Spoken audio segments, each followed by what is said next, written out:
All right, welcome everybody to our Thursday, July 11th, America's Product Peak with us here at Braincube. My name is Danielle Rand.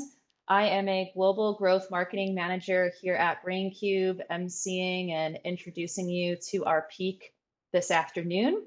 I'm really excited about this one because we recently launched a new feature in the Braincube product suite around regression modeling and linear regression, which Kurt Peterson here, our sales engineer with us on the team, is going to walk you through today, show you an overview, and then also pair it with a real life use case with one of our customers. So with that, I'm going to hand it over to you, Kurt. Yeah, thanks, Danielle. Appreciate it. So, without further ado, I want to do a quick introduction of who Braincube is. So, Braincube is a software company built by engineers for engineers. We started about 15 years ago with three engineers working in automotive, and since then we have really kind of covered the globe and covered a bunch of different industries using the engineering tool set that we built to help manufacturers ultimately get more out of their data. So very simply put, Braincube is a continuous improvement tool tied in with Six Sigma, tied in with DMAIC, tied in with other methodologies that assists manufacturing companies and helps them visualize their process, stabilize and gain predictability, and then optimize and ultimately deploy ML, machine learning, AI, whatever tools and buzzwords and everything else, linear regressions at the top end of the scale. We help manufacturing companies do all of that. So today, what we're going to be talking about is a new feature coming into our Braincube Analytics package, but I want to kind of start by talking about a customer who really kind of used these different tools. So we're talking about Allsip Mini Mill, which is a recycled containerboard paper facility. And what they were running into this problem where they were basically trying to drive from the rear view mirror looking backwards. So they were only doing strength tests in the laboratory and they wanted to move that process further up the chain. So they wanted, because they're recycled containerboard, it was very challenging for them to understand what their predicted quality would be because they had a bunch of variation coming into the system. So they had to do a bunch of strength tests after the fact. They kind of like brought that back to the control room. It caused a lot of delays, a lot of issues, and ultimately they just weren't that effective. So they knew that they wanted to move those decision points for what is real good quality further up the chain. They wanted to get to higher production standards quicker and be more reactive to their changing variable mix. So what they wanted to do is use Braincube after kind of visualizing and stabilizing their process. They wanted to use Braincube to help them build a predictive model to understand their paper's strength before it hit the lab. So, how did they do that? Well, the answer is a ton of statistical and engineering and process improvement work. But basically, what they did is they developed a series of tests and predictive models that helped them understand and basically be able to predict within a 95% accuracy. If we see these set points going on earlier in our process, we will associate and correlate that with an end strength result that we can not only, not only are we pretty sure, we're relatively confident, we're pretty darn sure, we're very confident. So using Braincube, they were able to plot out some linear regressions to help them understand which input variables affected paper strength. And you can see kind of the results in this chart here and also some of the published input variables that they were able to identify. So that's what they did, and I wanted to kind of show you how you can develop linear regressions and just display them really easily within the Braincube platform. So the first where I'm going to start is kind of in the deep recesses of an ongoing analysis already. So if you are unfamiliar with the cross-rank technology or setting up an analysis using charting and different things like that, we have other videos on that. So I'm going to skip over that. Basically, what I'm going to say is, all right, I've got this. I've got a variable. I'm not looking at paper strength. I'm going to be looking at trying to optimize my steam flow through a boiler. And I've done an analysis period. I've looked at my different things, and I have a couple of variables pulled into my rule set with a couple of ranges that Braincube produced for me to help me achieve my kind of goals for the steam flow. Right here in the analysis window, I can then, Braincube knows what the regression equation is. for the variables I've selected, and it gives me, my closest to one R2 value, my root mean squared, and I can also, plot this on a graph. So the great thing is, with just two variables, I'm able to really closely correlate between my regression model and the actual variable. So that's good, 0.742. But if I back out of this, I can see that, okay, Braincube is telling me, all right, 79% lift, 31% presence currently. So there's probably some more variables that I could add to this rule. So if I go ahead and do that, Braincube assists me in setting up what my regression model should be. So one of the common questions that we get asked is, what variables should you include in a regression? Braincube helps you identify that from a number of different aspects, primarily being our cross-rank technology, which is an algorithmic way to solve for what input variables affect this output. And so based on that, what I'm going to do is select another variable, my O2 mix going into my boiler. Going to add that to my rule set. Again, Braincube suggests to me already what ranges I should run. If I go ahead and now hit the same button, recalculate that again, you can see my R2 value has gone from a 0.7 to a 0.8. So by adding a variable to my rule set, I was able to make that even better. And that's great. Now, where this gets really, really snazzy for us within Braincube is I can go ahead, click right here, create this variable in order to pull it into other analysis and tracking and alerting that I want to do on the platform. So I'm going to give it a pretty special name. I'm going to call it the, multiple linear regression peak overheaded steam flow, so I can really pick it out well from all my other ones.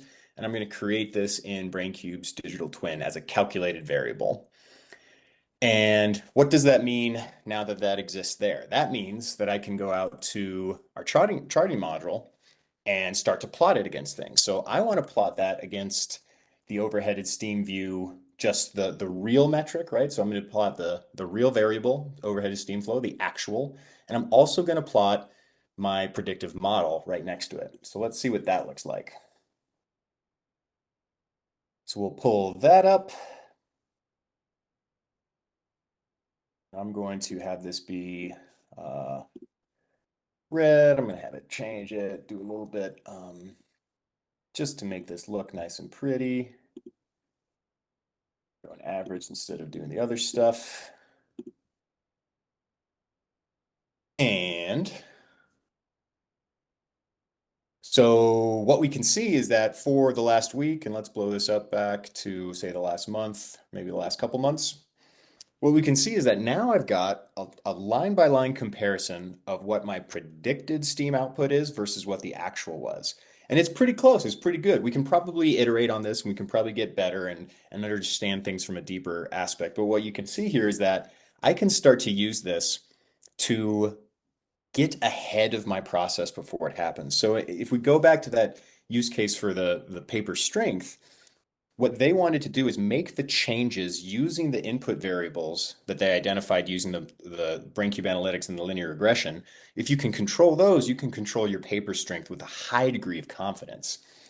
So that's what they ended up doing. And some of the authors on the white paper at Alsip Mini Mill, I think, put it perfectly. In order to improve quality, costs, and productivity, there was a need to go to data-driven decision-making processes. So you're relying upon your regressions, you're relying upon your production standards, not the imperfect human operator who has a ton of value, but is not as consistent as we need to be.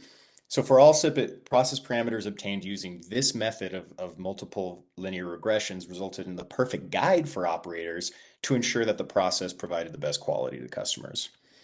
So that's really how they used it in a really powerful way. And I think that you can see from what we showed how easy it is, how easily it integrates into the very different analytical tools, charting tools, dashboarding tools within Braincube that we all know and love. That just makes it a very powerful and very easy tool. No exports needed. You don't need to throw this into Minitab. You don't need any other program. You can just do it all right on the platform. So that's kind of a very quick but easy and powerful addition, I think, to our analytics suite. Just a nice little add-on for us. Um, I guess that's all that I really had. Danielle, do we have any questions or anybody on the program pull something up? Yeah, we actually just had someone join kind of like midway through, which is great to see. Welcome. I see a few questions. Let me pull up the first one.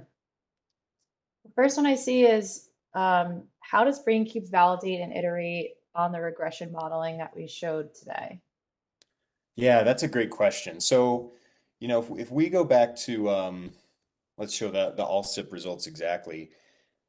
These are going to be iterative processes. And if you start at regression modeling, you might go to a Python model after that. You might want to run different things in different places and different tools to you'll use it. So really where Braincube comes in then is we want to be able to host as many different functions as we can in the platform. So you can do your regression modeling, you can run your Python models on Braincube's IoT server, you can, pull the information from the digital twin to do all that stuff in-house. But we also want to make our platform as interoperable as we can too. So we have an API that you can export data from. It is entirely kind of transferable.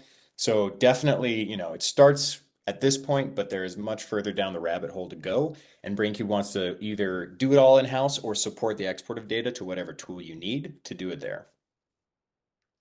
Awesome. Another one I see here is how connected or integrated does my IT infrastructure need to support analytics? Oh, great question. That's a big topic here.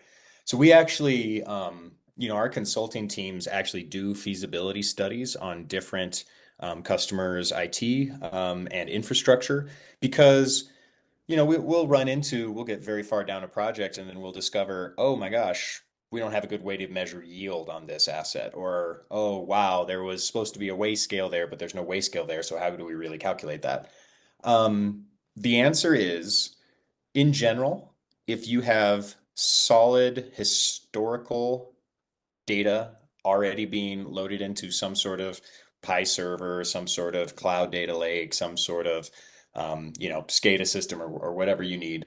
If you have a historian base, we can probably work a lot with that. But every use case that you look to improve with Braincube is going to be dependent on the exact and custom situation that we're coming from. So that the easy answer is, hey, if you have your data in historian, we'll probably work out with that. The real engineering answer is it depends. We need to take a look. We need to validate whether or not the data exists and it will be sufficient to answer the question before we embark on that project. And Branky, we do offer those kind of services. We get involved in those questions all the time. But that's a little bit of the perhaps the not silver bullet answer is, well, it depends. But great, I mean, great question, and definitely something I'd be curious to investigate further. I actually have one for you because I think you've kind of said it as like a undertone a few times around like the API to plug in the regression modeling, and you mentioned the historian piece of it. So could you just maybe cover our interoperability with the rest of the tech stack that our customers typically has and how interoperable we are as a platform? 100%. So Braincube wants to be the data foundation for efficient data operations within manufacturing companies. So if we talk about our large enterprise customers, they are connecting their digital twins from plant to plant as Nestle makes milk powder that then goes to the pouching facility that then goes to the other one. There are tons of different interconnected spots where Braincube is just transferring data.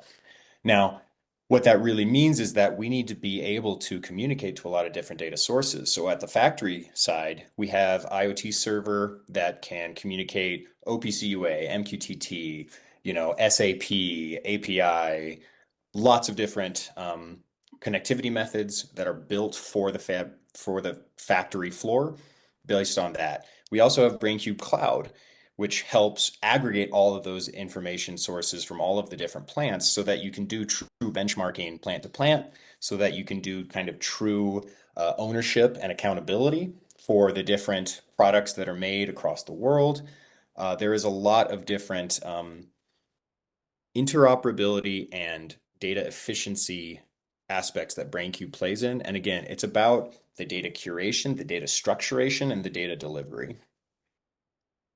Thank you.